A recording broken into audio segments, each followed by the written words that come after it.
First on our list, we have a classic, Age of Empires 2. Now this real-time strategy game is considered by many to be one of the best in the series, and in the genre as a whole, as it certainly has a definitive remaster currently. In this game, you need to build an empire and destroy your opponents, but you need to carefully manage your resources. In this game you can also play deathmatch or do one of the campaigns. What is best of all, it's gonna run on pretty much anything, as it needs a 1.2 GHz processor, 1 GB of RAM and a DirectX 9OC GPU. Now this is the system requirements for the HD release, but the original Gold Edition should work on pretty much any PC imaginable.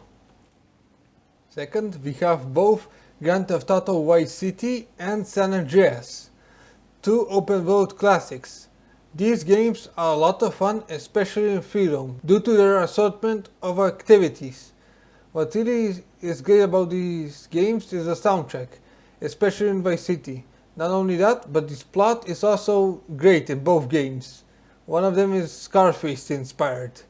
About the specs, I included the San Andreas specs because it's the newest and it's a bit demanding, which needs a 1 GHz Pentium 3 or AMD Athlon processor, 256 MB of RAM and a GeForce 3 or AMD equivalent at 64 MB of video memory.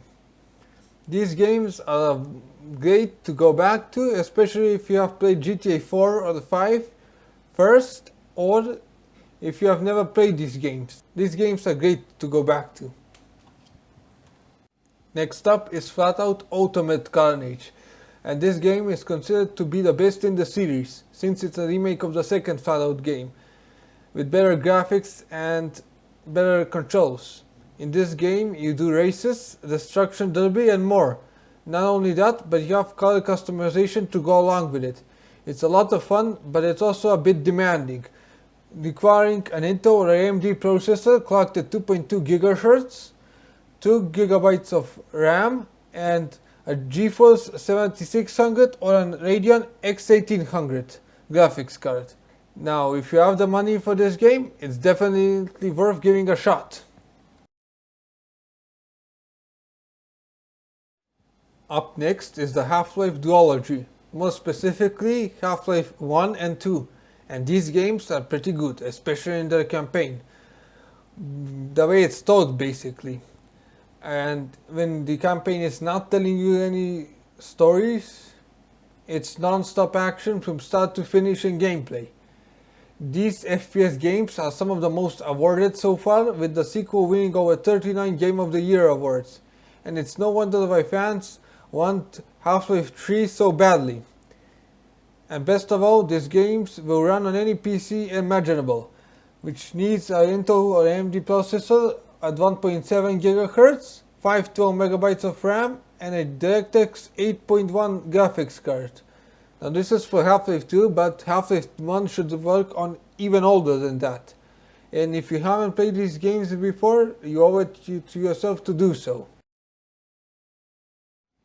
Now we have Tomb Raider Anniversary, and this is a remake of the classic 1996 game with better controls and new level design. What makes this game so great is that it still has the feel of the original game intact.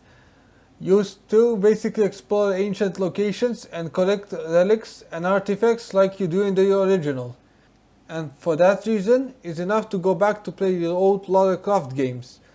For the remake, the system requirements are quite low, to be honest, which requires a Pentium 3 clocked at 1.4 GHz or AMD Athlon 15000 plus, a DirectX 9OC compatible card with 64 MB of video memory, a GeForce 3 Ti or a Radeon 9 series graphics card, and 512 MB of RAM.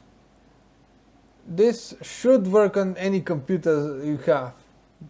And if you have troubles going to this game, the original 1996 game is still worth playing, although you have to actually get used to the controls on that one a bit.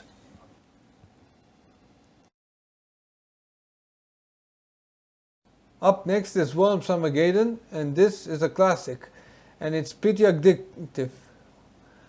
To say the least, I couldn't stop playing this game, but then I remembered I had to record footage, so you have to forgive me for the bad gameplay overall. But either way, in this game you need to destroy your enemy worms in a plethora of weapons, some practical, others hilarious.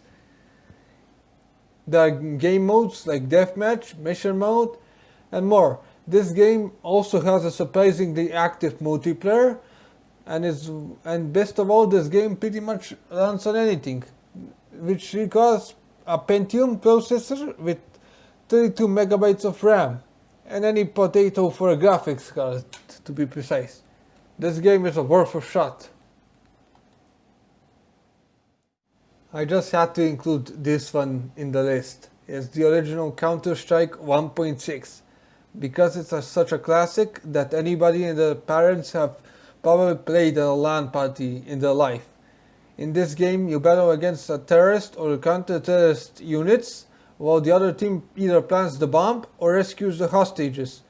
Because of the low specs of this game, me and my friends used to play this on the high school computers a long time ago, which requires a 500 MHz Pentium processor, 96 megabytes of RAM, and a 16 megabytes video card.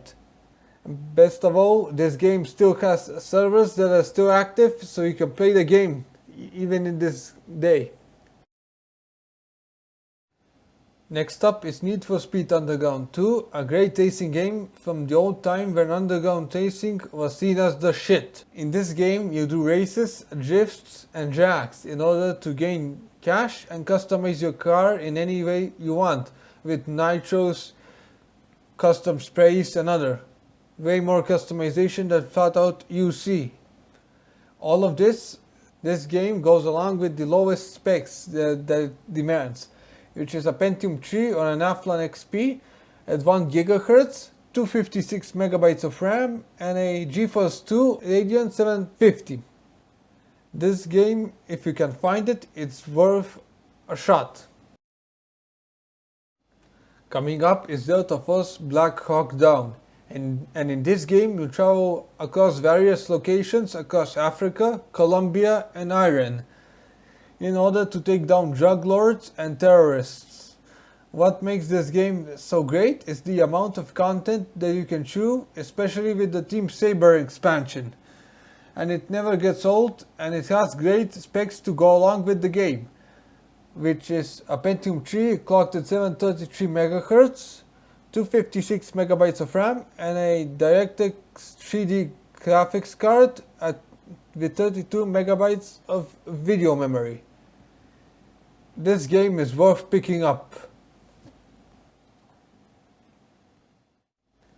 And lastly, I decided to put an indie game in here as well to finish off that list, and that is Into the Breach. A great game that I need to get used to since I just recently purchased this game. In this game you travel back to the past with your mech, and in order to save humanity from various alien attacks. Now the attacks can be varied from time to time, and you need to plan out carefully and not to make too many mistakes, in order which will force you to go back and start over again. What's nice about this game is that it will run on anything, which needs a 1.7 GHz processor, 1 GB of RAM, and an OpenGL 2.1 capable graphics card. It should run on anything basically, and it's worth it if you have the money for it. And so that is pretty much the entire list. We covered every single game so far.